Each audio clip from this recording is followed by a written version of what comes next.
In this video, I want to talk about the culture of body shaming and dig a little bit deeper into why it exists, where it comes from, and how it affects somebody's mental health and physical health. Now, a quick note, we will be talking about body shaming and body comments in this video, so if you feel like you are not in the space for this conversation, I'll see you in the next video. Let's unbox it.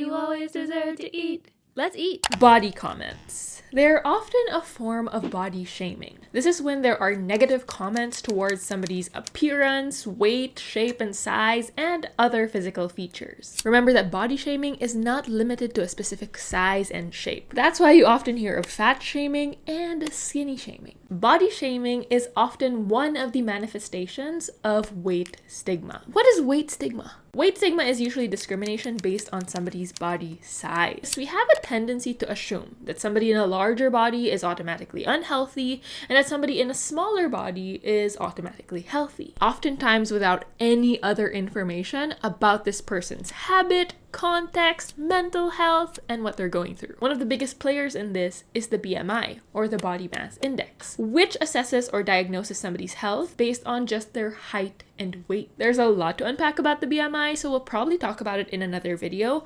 Meanwhile, you can listen to a podcast episode that I did on the Donut Box podcast. Why do we comment on other people's bodies? Like, where does it come from? Well, there are many reasons, but let's narrow it down. One example, and maybe most common in the Filipino culture, is that it's used as a conversation starter. Have you heard of the saying that in the Philippines, we don't say hello, we say, "Uy, ang taba mo na." Hi, Merriam-Webster. I'd like to change the definition of "you gained weight" to "hi." The first thing that you see about somebody is how they look. So it would be like a natural thing to point out if there are any changes in their body or if there's anything that comes to your mind. And in some cases, these conversation starters we think is going to lead to a laugh or a connection built. But how many of us are now dreading to go to a reunion because of what our tita might say?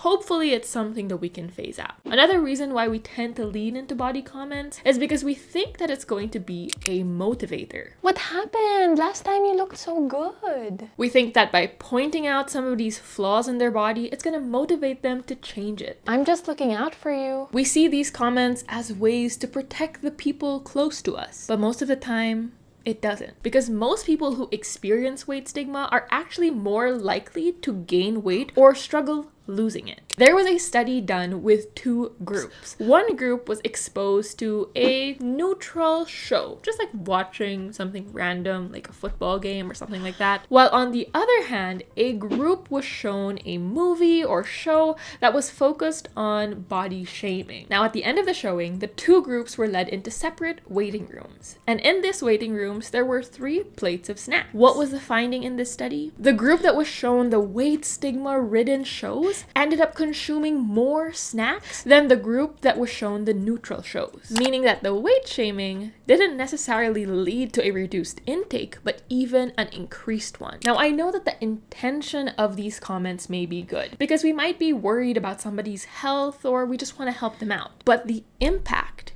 is very important. While you have a clear and conscious intention, the impact is not always what you want it to be. And that's something that I'm constantly trying to work on whenever I present videos. We can never really gauge how somebody is going to be impacted by these comments. Body comments on somebody's weight gain, Uy, you gained weight. Mas maganda ka nung payat ka. could be shaming them for going through something that affected their mental health or their physical health, like PCOS or hypothyroidism. Or we could be tearing them down when they finally feel confident in their body. And this could possibly lead to disordered eating, low self-esteem, depression, anxiety, and more. And body comments on somebody's weight loss, Wow, you're so thin. You look so healthy. could be validating eating disorders, illnesses, stresses that they're going through, and even self-harm. I do share my full history with my relationship with food in a video here, although it's an old video, so don't judge the quality of it. I went to an art school which was focused on ballet.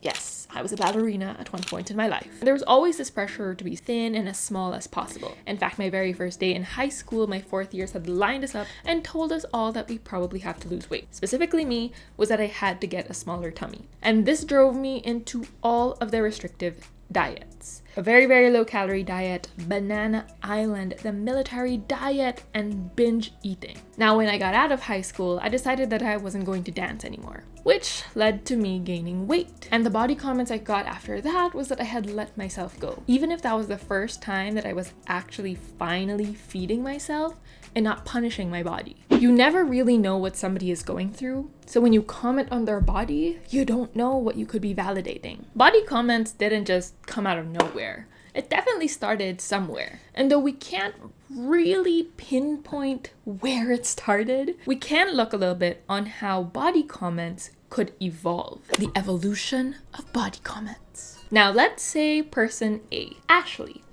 Ashley comes over to person B, Bethany, and Ashley points out something that she's observed. Oh, you look like you gained weight. Now Bethany, shocked and maybe hurt, can respond in two ways. Number one, she will never comment on anybody else's body ever again so that they never feel what she felt. And number two, she will now comment on other people's bodies as well, either as a way to pass on the hurt that she felt or because now she thinks that's something that people just do. It's likely that the people who have body shamed us have experienced body shaming at one point in their life. Different habits and practices and traditions are passed on generation to generation, whether we see it as good or bad, until somebody spots something wrong with the pattern and decides to change it. You see, these body comments now continue because there is some sense of belonging, most especially when it comes to online bullies, hidden behind the computer and thinking, there's never going to be any consequences to my comments. So now we're just riding along, having fun, thinking it's all fun and games, without knowing how this other person is now perceiving these body comments. And usually another thing that's paired with this in Filipino culture is that we're not very familiar with boundaries, setting them, or even knowing where the boundary is. How did we know what we were supposed to comment on? Now, this is one of my favorite quotes. We were not born with insecurities. We were taught. When you were born, you weren't really thinking about your belly rolls or how your cheeks look, but over time, seeing it in magazines, in the media, or hearing comments from other people, it developed this awareness for parts of our body that we didn't even know were wrong. I dive deeper into this in my cellulite video, which you can watch over here. Now, in the media, we are seeing a lot more diversity, but there was definitely a point in time where you would only see one shape, size, and color on TV and in the magazines. And this kind of skews our view of what a normal body would look like. Because if everybody is a size 0, that means I have to be a size 0. And if you're not a size 0, then something's wrong with you. Now, our beauty standards are very unrealistic and ever-changing. At one point in time, we were supposed to be very skinny with no butt or boobs. And then we're supposed to have boobs and a big butt. While men's beauty standards went from slender to buff to dad bod and everything else in between. But also, we're not supposed to have cellulite or stretch marks or pores or pimples and acne marks, body hair. And you have to have a small stomach while having a big butt. And because a lot of us don't fit into this standard, it creates insecurities. Remember that a lot of body comments can lead to disordered eating, depression, anxiety, low self-esteem. It's a behavior that we've normalized while we are unaware of the consequences it could lead to somebody's mental and physical health. Okay, Joe, I experience all of these body comments and I can't control what other people say. What can I do? I do have a few strategies to help you respond to them. Change the subject. Oh, it's like you gained weight. Mas maganda ka nung payat ka. Oh wow, tita, I love your shirt. If somebody starts to comment on your body, try to comment on something else in the room or something else that you're interested in. Thank you, I got it from GU. Set your boundaries. Oh, you gained weight. Mas maganda ka nung payat ka. Tita, I would prefer if we didn't talk about my body today. I want to talk about other things. What's going on with you? You set your boundaries, you set your intentions, and it allows you to go through the night. Oh, okay, yeah. Sure. I'm fine, thank you. But of course, there will be some people who won't respect your boundaries, so if that's so, then walk away. Okay, no. Hey. Depending on who you're talking to, this could be a time to open up the conversation on how body comments are not always helpful. Oh, you gained weight. Mas maganda ka nung payat ka. Tita, did you know that the comments that you've made about my body the past few years have affected me very negatively? Body comments are not always helpful. Oh? Clap back. Oh, you gained weight. Mas maganda ka nung payat ka. Mas maganda ka nung hindi ka nagsasalita. Now, because it is so deeply rooted in culture, it feels like just that instinct to comment on an observation that you see in somebody's body. And sometimes you want to compliment them. So what are other ways that we can approach this? Talking about or complimenting something that they can change within the next 5 or 10 seconds. We can also focus on complimenting personality and achievements. This is actually one of my big insecurities in the past because I was posting all this fitness content and I felt like I didn't really have anything else to offer than what my body looked like. I struggled with thinking or believing that I had a personality. And also focus on talking about their strength, their dedication, their hobbies, their passions, things that you can learn about them. What have you been up to? What are you doing? What are your interests now? How are you feeling? Those questions can lead to so much more connection with other individuals than body comments would. Body comments has more to do about the other person than it has to do about you. It's oftentimes people projecting their own insecurities or their deeply diet culture rooted beliefs